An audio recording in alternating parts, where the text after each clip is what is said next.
That's a smashing job, Dad. They're professional, that. Oh, home decorating's an art. And today you're going to get a lesson from a master. I thought you were joking, but you're serious, aren't you? You want to make the place look nice for the bailiffs coming? Lisa's right, Uncle Zach. The bailiffs are going to be here in a couple of hours. What's the point? You should be helping us pack. Butcher and I working up an appetite. How long's breakfast going to be? Yeah, I could murder a bacon sandwich. I'll murder you if you don't get back here with that tin. I have not got time to make you a cooked breakfast. I've got work to go to. I can't afford to lose a day's pay. Me neither. Nobody's going anywhere.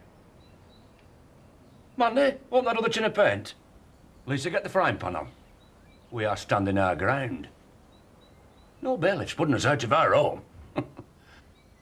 When they come up that path, they'll be facing a solid wall of dingles. Listening to Mr. Clark going on about Donna at parents' evening just reminded me of when Kelly was at school. Yeah, history repeats itself. She's got to pay attention to what her teachers are telling her. Yeah, not spend so much time daydreaming. It's the only way she's going to get on. Yeah, right. Otherwise she'll end up working in a post office. Yeah, make yourself useful. Put these postcards up. So, how many GCSEs have you got then, Dad?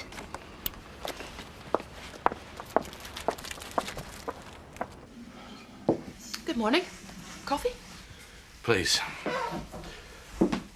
Laura, I've decided to take a day off today. Oh, that's an excellent idea, Chris. You need to relax. You've been overdoing it a bit lately. I've no intention of relaxing, far from it. I'm going to go over those stables from top to bottom. Chris, you can't be serious. The police have already carried out a detailed forensic examination. They didn't find anything. No such thing as a perfect crime. They missed something. Chris, don't you think this whole affair might be having a serious effect on your judgment? Perhaps, but I'll tell you something. She's not going to get away with this. Chris, please. You've got to keep your chin up, Rachel. Kathy will pull through all right. Yeah, I know you're right, Betty, but I just can't settle until we know for sure. Oh, she's young. She's got everything to live for. To be honest, it's not just Kathy. You've got something else on your mind, have you? It's Graham. Oh, I might have known there'd be a man involved. Betty, I just don't understand. 1 minute he's all hearts and flowers, the next, nothing. I mean, talk about running hot and cold. Men, they're about as much use as a chocolate teapot. Sure I can't tempt you with a plate of waffles and scrambled eggs? You know, my waffles are famous around these parts. No, thanks. I know, I got it. Blueberry pancakes a la Marlon. So you up for the day? No, really. Waiting for somebody, are you? Something like that. And there's nothing I can get for you? There is something I'd like, actually. At your service? To be left alone. All right. I'll leave you to it then.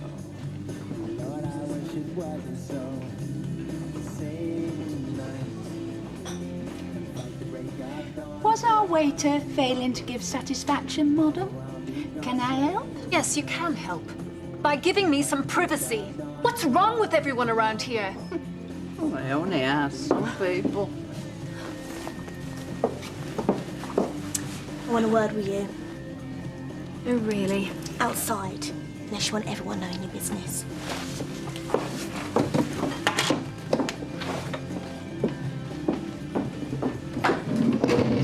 Wonder what that were all about.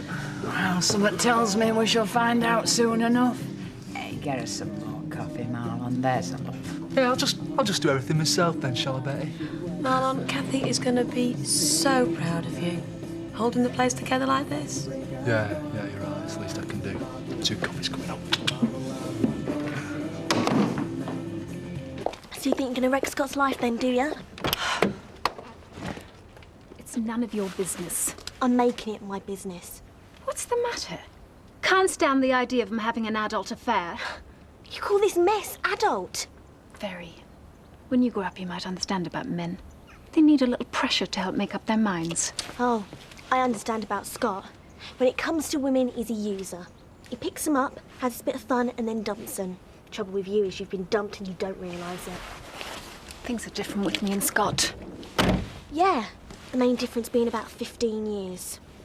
That's just it. This time he's dealing with a real woman, not some little country girl. He loves me, and we're getting out of this place together. We'll see about that.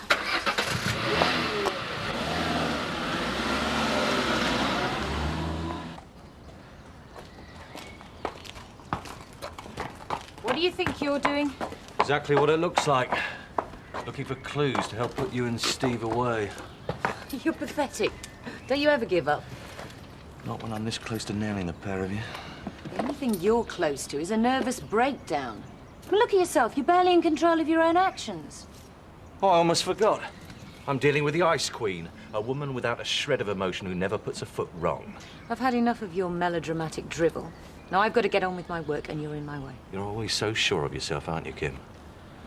What about Steve? Oh, he'll crack eventually. I've told you. I've got work to do. You're in my way. And we all know what happens to people who get in your way.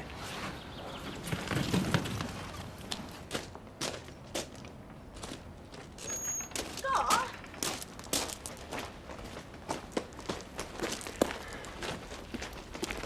What are you doing, Scott? I think that's pretty obvious, don't you?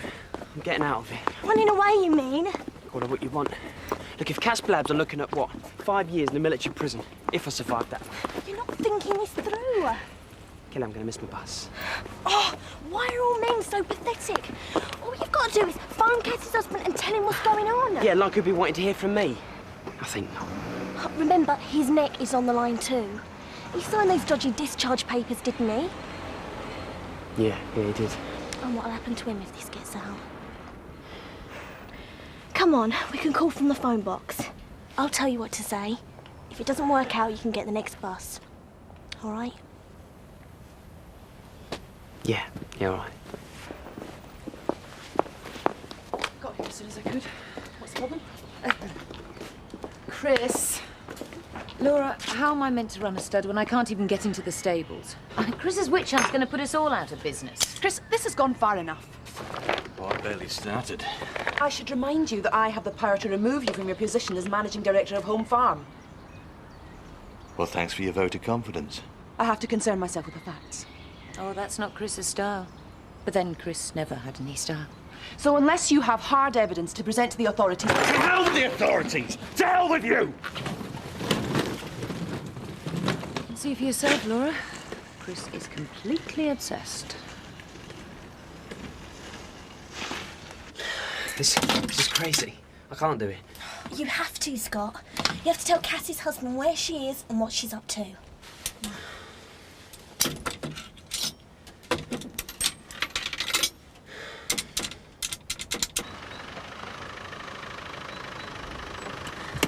Look. I bet it's the bailiffs. Maybe heading for the Dingles. Think we should go over there? Remember what happened the last time? Yeah, the whole village turned out to support them. Things were different then. There's one thing hasn't changed. Zach Dingle won't take this lying down. Well, maybe we'd just better go over and make sure he doesn't do anything stupid.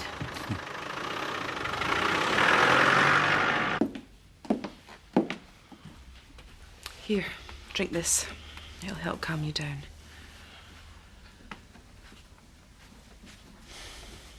You must understand, Chris, I'm not taking Kim's side in this. Could have fooled me. I have a business to run. Well, exactly. It's just a business to you. Home Farm's my whole life. Yes, I understand that, but Kim and Steve have become an obsession with you. It's not healthy. I'm worried about you. Well, don't worry about me, Laura. I'll last long enough to see them both behind bars. So close I can taste it. Chris... Try looking at it from my point of view. Better still, try looking at it from Kim's. I don't get you. Well, if you were Kim, how would you have pulled the robbery off? I wouldn't know where to start. Please, just humour me. Why don't you try?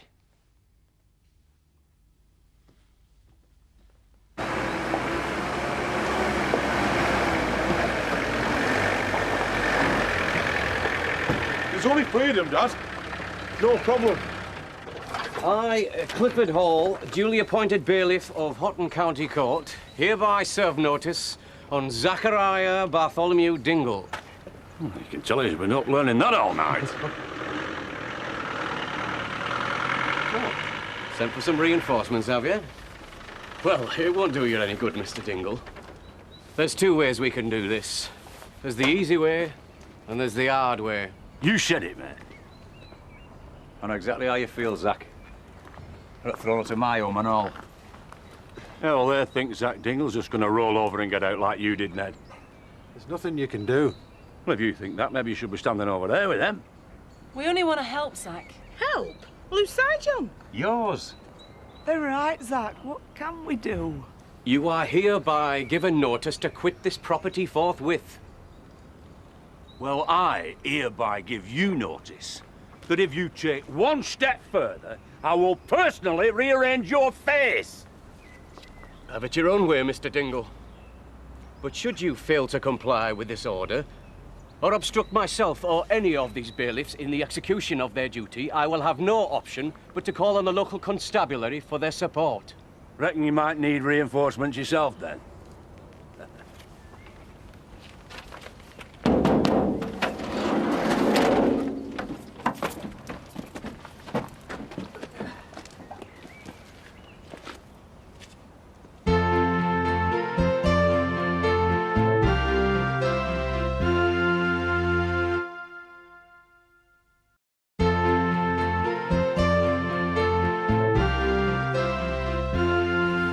Exactly 30 seconds before my boys go to work.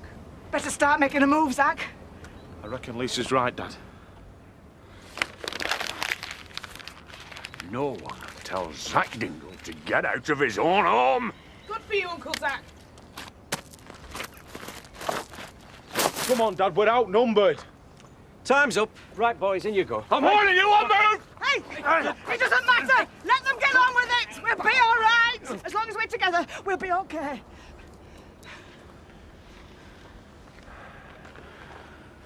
This is our house. And no one's gonna shift us! This is madness, Zach. Not worth it, mate. Please, Zach, I need you with me, not in jail. We can find somewhere else to live. As long as I'm with you, Zach. I can live in a tent for all I care. Come on, Dad.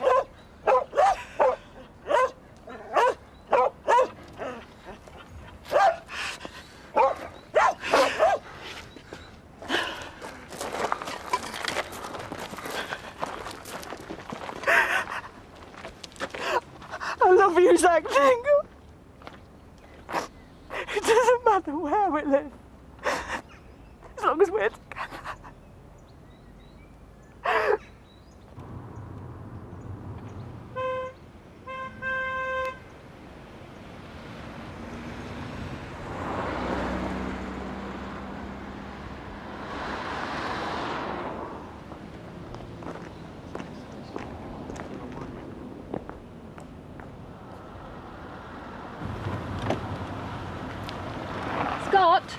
Scott!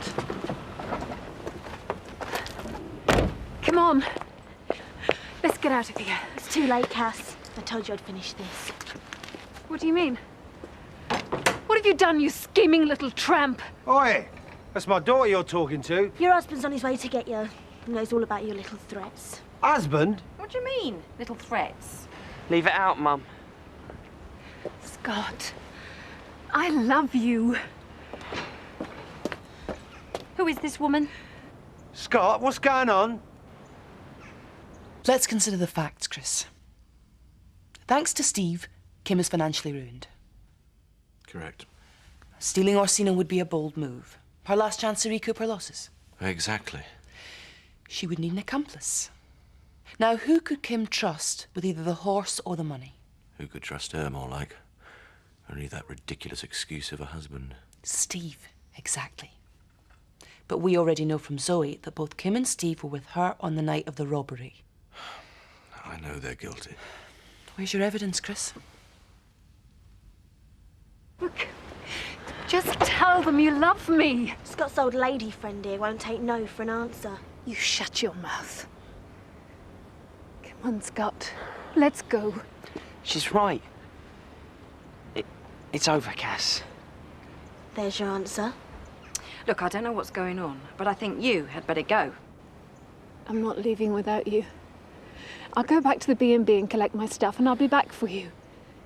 You'll be all right once I get you away from here.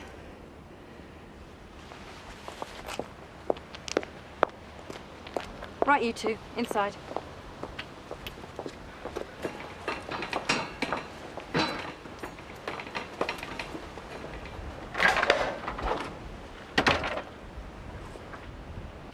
Paddy, are you listening to me? Paddy. What? Oh, I'm sorry, Zoe. My mind's elsewhere. I can't concentrate, what with the Dingle's eviction and everything. Mum, what are you doing here? I need to speak to you, Patrick. In private. What now? Right now. This can't wait. Yeah, going to surgery.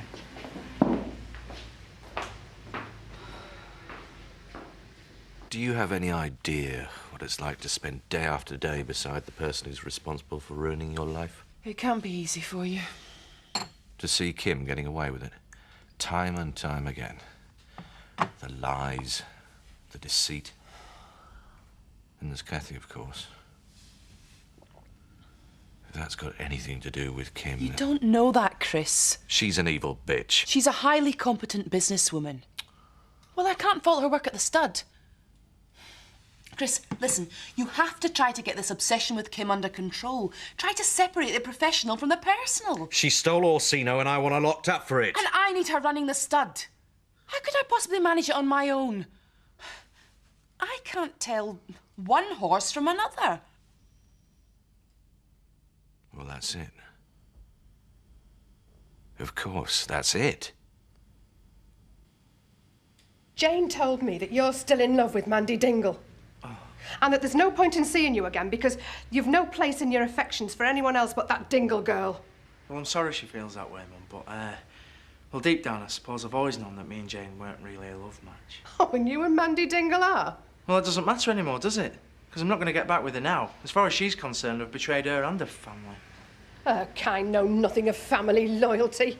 You what? The Dingles might be poor, but they could teach you a thing or two about how close a family should be. Patrick, how dare you? Well, at least there's a bit of love in their family, and a bit of fun, and a welcome for someone like me. Oh, I've never heard... You could say a lot of things about the Dingles, but they're not snobs, like you.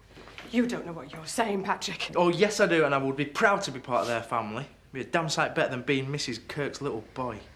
This isn't my Patrick speaking. It's that dreadful woman. She's cast one of those spells on you. Years ago, her kind were burnt at the stake. Right, no, sorry, I've heard enough, Mum. I love you, Mum, but if every time I see you, you badmouth Mandy, then I'd rather not see you at all, so I'm sorry, but goodbye.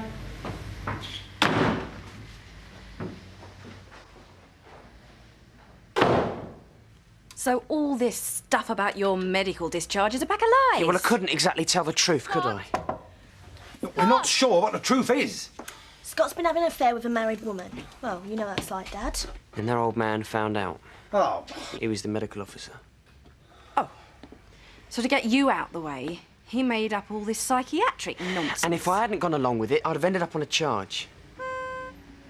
He didn't know she was going to follow him here. What the...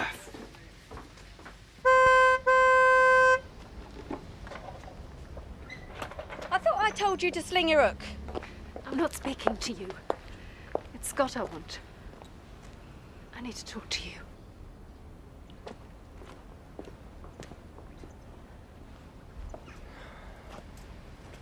Just call Simon. I've told him I'm on my way back.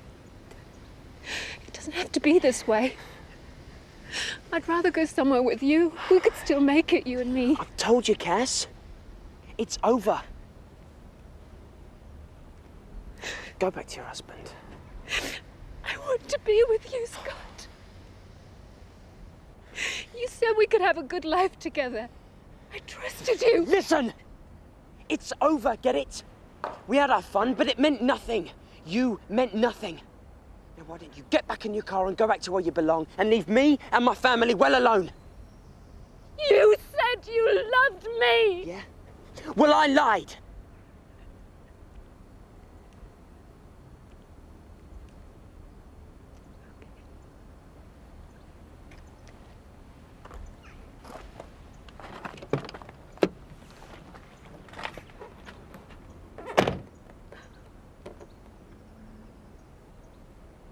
Right, show's over. Inside Scott, you too, Kelly. Oh, for heaven's sake. It was quite unnecessary. Some people, they've no shame. Talking about washing your dirty linen in public. Eh? Another night since Scott Windsor's bedpost? I don't know, some blokes seem to have all the luck. Treat 'em mean to keep 'em keen. Seems to work for him. I found the whole incident most distasteful. And the way he humiliated that poor woman. Well, she wasn't exactly a kid. People make their own choices, Grandad. Well, I suppose you're right. It's none of our business anyway. I've never understood people who like to make an exhibition of themselves. I like to keep my private life just that, private. You're a very wise man. Oh, Lisa, love, come on in. Let me get you a drink. Oh, yeah, pint to go down nicely, Betty. Been a dark day for the Dingles. Oh, Betty, I don't know what's to become of us. Well, you and Mandy have got no worries, because you can come and stay with me for a start. Oh, Betty, that's very kind, isn't it, Mandy? We wouldn't want to impose, Betty. We wouldn't want to split the family unit, would we, Lise? That'll be all right, as long as it's just for a night or two. Well, that's decided then, because I could do with a bit of company. You know, with Seth being away and Kathy still in hospital. Oh, there's always somebody worse off than you. What about me? And me? You'll find something, Zach. There's always some kindly soul. You'll get plenty of offers. Are you volunteering, Rachel? Hey, that's right, kind of you. Well, I can't begin to tell you how grateful we are. Isn't that right, Butch? Yeah, we're dead grateful. Me and Butch will be no trouble at all.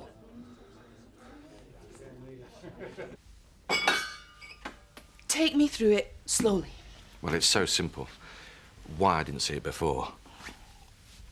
You said it yourself. To most people, all horses look alike. Yes. That's what Kim counted on. She takes the stable horses out to exercise twice a day. Right, go on. But nobody really pays any attention. No, they're far too busy to be watching the stud horses. Mm-hmm. Well, don't you see?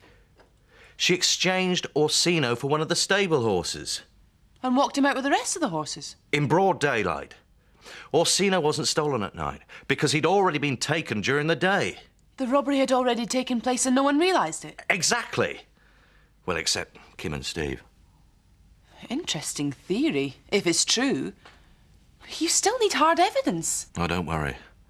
Now I've worked out how they did it, I'll start making some real inquiries. In the meantime, I'll give the police something else to go on. Well, I've got her.